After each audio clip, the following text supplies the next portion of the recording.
Welcome to your personalized deep dive. You've shared some seriously fascinating reports on quantum technology with us. Yeah. We're going to unpack all of it today. Sounds good. With me is an expert who can help us connect the dots.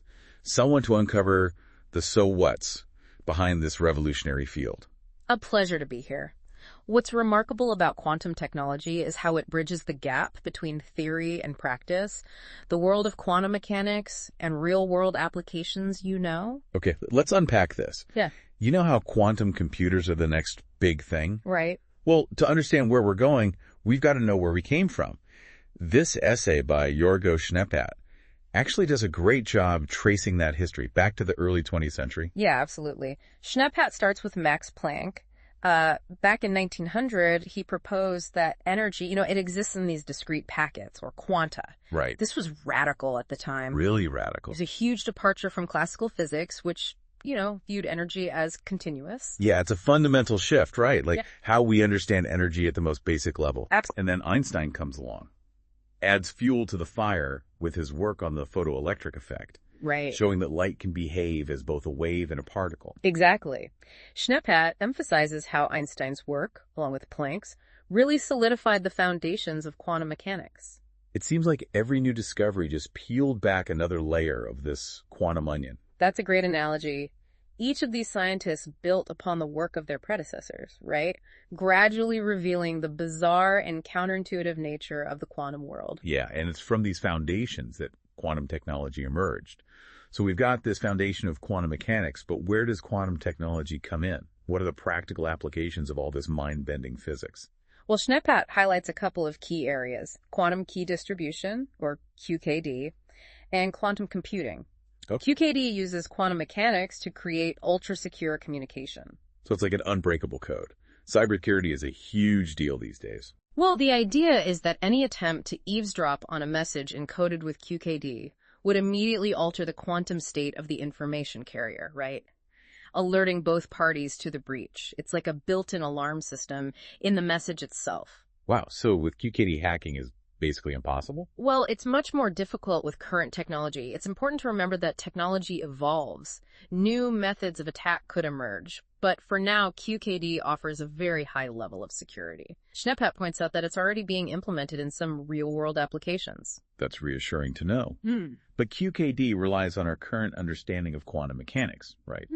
What happens if our understanding evolves?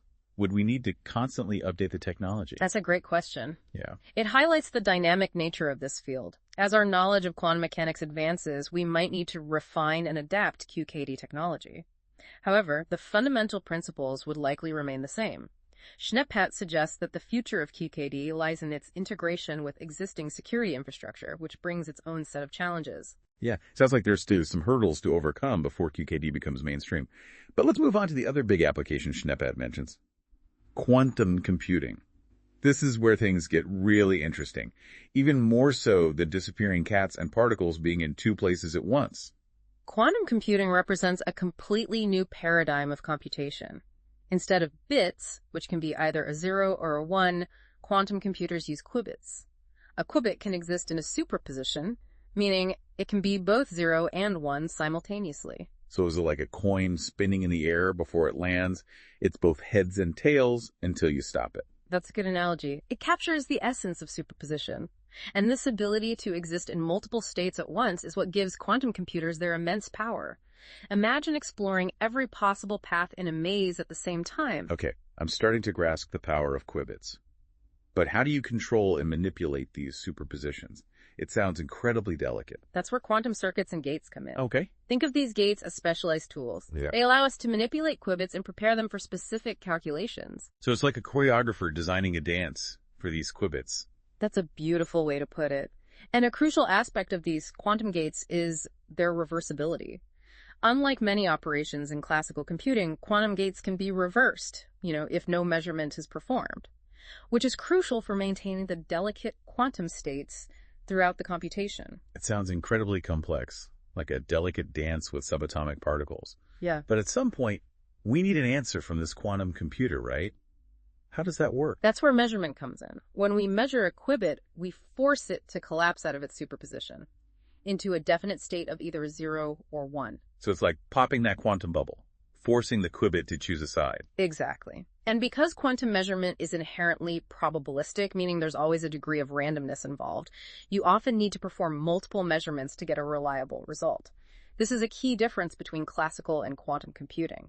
Okay, so we've got these powerful qubits that can exist in multiple states at once, and we can manipulate them with quantum gates. But what kinds of problems can these quantum computers solve? Schneepat highlights a few key areas where quantum computers excel. One is in tackling problems that involve a massive number of interacting variables. Think about simulating the interaction of molecules in a new drug, or optimizing a complex supply chain with thousands of moving parts. These are problems that are intractable for even the most powerful classical computers. So it's not just about speed. Right. It's about tackling problems that are fundamentally too complex for classical computers to handle, no matter how much time you give them. Precisely. And Schneepat suggests that quantum computers could be particularly powerful in solving optimization problems. These are problems where you need to find the best solution among a vast number of possibilities, like finding the most efficient route for a delivery truck or optimizing a financial portfolio. It sounds like quantum computing has the potential to revolutionize a wide range of industries. But are we talking about something that's still decades away, or are there already real-world applications of quantum computing? Well, Schneepat highlights some fascinating examples of how quantum technology is already being used in scientific research, Okay. which we'll delve into further in the next part of our deep dive. So picking up where we left off, let's look at some real-world research. Schneepat highlights the work being done at Riken and the Cleveland Clinic using quantum systems to tackle what they call electronic structure problems, in chemistry. Okay, so what does that actually mean? What are electronic structure problems? Essentially, it's about understanding how electrons are arranged within molecules. This is fundamental to chemistry because it determines how molecules interact with each other, which in turn, dictates their properties and behavior. Schneepat suggests that quantum computers could be used to simulate these interactions with incredible accuracy, potentially revolutionizing fields like drug discovery and material science. So instead of trial and error in the lab, scientists could use quantum computers to design and test new molecules virtually. Exactly. Imagine being able to predict the properties of a new material, or design a drug that precisely targets a specific protein with minimal side effects. That's the kind of power that quantum simulations could unlock. Wow, it sounds like science fiction. Yeah. But it's happening right now. Schneepat also talks about quantum computing and machine learning. It seems like a match made in technological heaven. It's a field with enormous potential. Yeah. By leveraging quantum algorithms, researchers are exploring ways to accelerate and enhance machine learning tasks. Imagine training AI models exponentially faster, or discovering patterns in data that were previously hidden. So it's not just about quantum computers replacing classical computers. It's about using them to boost the capabilities of AI and machine learning. Precisely. Schneepat points out that the convergence of these technologies could have a profound impact on a wide range of fields, from personalized medicine to financial modeling to cybersecurity. Speaking of cybersecurity, we talked about how quantum technology could create ultra-secure communication through QKD. But you also mentioned that quantum computers could pose a threat to existing encryption methods. It seems counterintuitive, that quantum technology could be both a shield and a sword. It's a duality that Schneepat highlights in his essay. While quantum technology offers the potential for enhanced security, it also presents a challenge to classical cryptography. A sufficiently powerful quantum computer could, in theory, break the encryption algorithms that protect much of our sensitive data today. So all our online banking, our private messages, everything could be vulnerable. It's a serious concern, but the good news is that the cybersecurity community is actively addressing it. Schneepat talks about the development of post-quantum cryptography, or PQC. Okay, so PQC is like building a new, stronger wall to keep out those quantum attackers. Essentially, yes. It's a complex challenge, but it's a race against time to ensure the security of our digital infrastructure as quantum computing technology advances. It sounds like collaboration is key in this rapidly evolving field. Schneepat talks about various research initiatives and partnerships that are helping to drive progress. What are some of the ones that stood out to you? One notable collaboration that Schneepat mentions is between the Cleveland Clinic and IBM, focusing on the use of quantum computing in healthcare. They're using quantum simulations to study those non-covalent interactions we discussed earlier. Right, those subtle forces that hold molecules together. But you said they're using quantum simulations. How does that actually work? Think of it like building a virtual model of the molecules and their interactions. By leveraging the principles of quantum mechanics, these simulations can achieve a level of accuracy and detail that's impossible with classical computers. Schneepat suggests that this could lead to a deeper understanding of biological processes and the development of more targeted and effective therapies. Wow. It's incredible to think that we can now simulate the building blocks of life on a quantum level. But building and deploying these quantum computers must require some serious infrastructure, right? Absolutely. Schneepat highlights a few key challenges when it comes to infrastructure. One is the sheer energy consumption of these machines. Quantum computers require extremely low temperatures to operate, which is very energy intensive. So it's not just about having enough electricity, it's about having the right cooling systems and managing the heat generated by these powerful machines. Exactly. And then there's a challenge of creating flexible infrastructure that can adapt to the rapid pace of development in quantum technology. These machines are constantly evolving, and the infrastructure needs to keep up. It's like building a house for a family that's constantly growing. You need to anticipate future needs and design for adaptability. That's a great way to put it. And Schneepat talks about initiatives like the National Quantum Computing Center in the UK. They're playing a crucial role in developing this kind of adaptable infrastructure. These centers serve as hubs for research, development, and collaboration, fostering the growth of the quantum computing ecosystem. So it's not just about the technology itself, it's about creating the right environment for it to flourish. Schneepat also points out some unique challenges in the field of finance. What do you have to say about that? Well, Schneepat emphasizes that quantum computing could be a game changer for tackling complex financial problems, things like risk assessment, portfolio optimization, and analyzing market trends. These tasks involve massive data sets and a staggering number of potential combinations, making them extremely difficult for classical computers to handle. So it's like trying to find a needle in a haystack, but the haystack is the size of a planet. Exactly. And quantum computers, with their ability to explore multiple possibilities simultaneously, could offer a much more efficient way to analyze and make sense of this kind of complex financial data. It sounds like quantum computing could give financial analysts a powerful new tool to navigate the complexities of the markets. Schneepat also hints at the broader economic impact of quantum computing. What does he predict for the future? Schneepat paints a picture of a field that's on the cusp of a major breakthrough, but also one that's still grappling with fundamental questions and technological hurdles.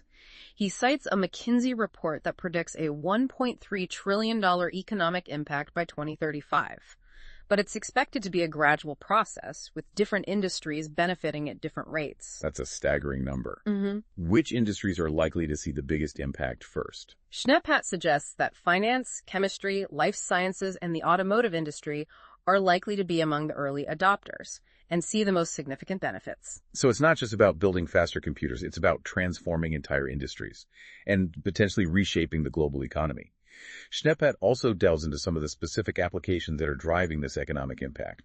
What are some of the key areas he highlights? Schneepat outlines 4 primary application areas where quantum computing is expected to create significant value: optimization, machine learning AI reinforcement, supply chain transformation, and sensing applications. Okay, so we're back for the final part of our deep dive into this world of quantum technology.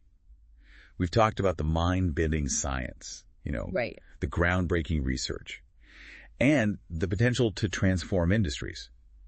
But now let's get into those 4 key applications of the Schneepat highlights. Okay. The ones that are ripe for quantum disruption: optimization, machine learning / AI reinforcement, supply chain transformation, and then sensing applications. Yeah, it's an interesting mix, right? Yeah. Some of these, like optimization, we've already touched on a bit. Right. But others, like sensing applications, might be new to our listeners.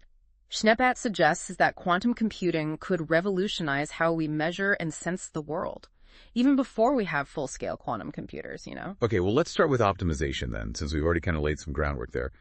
We talked about how quantum computers could be used to find the best solution out of like a zillion possibilities. Right. But what are some real-world examples of this? Think about logistics and delivery routes. A company like Amazon trying to optimize its delivery network, factoring in traffic patterns, weather conditions, customer demand. It's a problem with a ton of potential solutions, and even the most powerful computers struggle to find the absolute best one.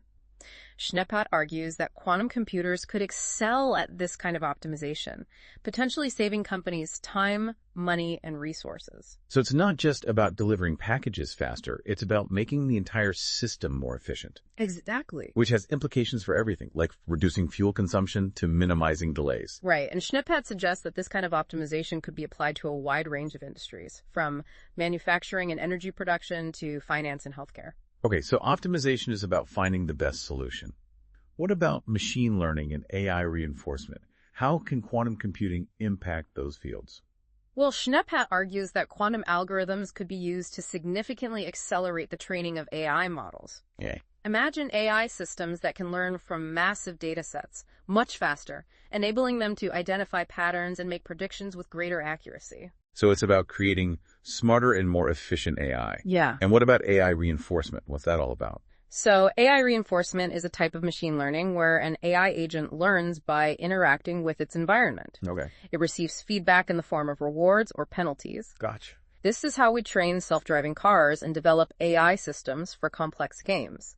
Schnepphat points out that quantum computers could potentially enhance the speed and efficiency of AI reinforcement, leading to the development of more sophisticated and autonomous AI systems. That's a bit unsettling, to be honest. I think. I'm all for progress, but the idea of super intelligent AI makes me a little nervous. Yeah. But let's move on to supply chain transformation. I think everyone can relate to supply chain issues these days. Mm-hmm. How can quantum computing help with that? Well, Schnepphat highlights the potential of quantum computing to optimize complex logistics networks. Imagine being able to predict disruptions, identify bottlenecks, and reroute shipments in real time, creating a more resilient and efficient supply chain. So it's about using quantum computing to create a smoother flow of goods and materials around the world. Exactly. Which could have huge implications for everything from manufacturing to retail. Right, and in a world facing increasing uncertainty and volatility, a more resilient supply chain is essential. Okay, lastly, let's talk about sensing applications. This is one that I'm particularly curious about because it seems less about computation and more about using quantum mechanics to interact with the physical world. Schnepphat suggests that quantum sensors could revolutionize fields like medical imaging, navigation, and materials analysis. These sensors exploit the sensitivity of quantum systems to detect and measure things with incredible precision. Imagine medical scanners that can detect diseases at their earliest stages, or navigation systems that are immune to interference. So it's like having a microscopic lens, one that can see into the very fabric of reality. What are some specific examples of how these quantum sensors could be used? Schnepphat points to the development of quantum sensors that can measure magnetic fields with unprecedented sensitivity. This could lead to breakthroughs in brain imaging, allowing us to map brain activity in greater detail than ever before. Another example is the development of quantum sensors for gravitational waves, which could open up a whole new window into the universe. It sounds like quantum sensing is still in its early stages, but the potential applications are mind-boggling. It's really exciting to think about how this technology could transform our understanding of the world and ourselves. But as with any powerful technology, there are potential risks and downsides. Absolutely. While Schnepphat is optimistic about the potential of quantum technology, he also acknowledges the challenges and uncertainties that lie ahead. What are some of the biggest concerns that he highlights? Well, Schnepphat points out that the widespread adoption of quantum technology could lead to job displacement in certain sectors as automation increases. Yeah. He also emphasizes the importance of ensuring equitable access to these technologies so that the benefits are shared widely. And of course, there are concerns about the potential misuse of quantum technology, particularly in the areas of surveillance and warfare. It seems like we're back to the idea that technology is a double-edged sword. Yeah. It has the potential to solve some of humanity's biggest challenges, but it also carries risks that we need to be mindful of. Exactly, and Schnepphat stresses the importance of thoughtful and ethical development of these quantum technologies. We need to anticipate the potential consequences, both positive and negative, and make conscious choices about how we want to shape this quantum future. Well, we've covered a lot of ground in this deep dive, exploring the incredible potential and the daunting challenges of quantum technology. I think the key takeaway is that we're on the verge of a technological revolution, one that could transform our world in profound ways. But as we embark on this journey into the quantum realm, we need to do so with wisdom, foresight, and a strong commitment to ethical principles. So thanks for joining us on this deep dive into quantum technology. We hope you found it fascinating and informative. We'll see you next time.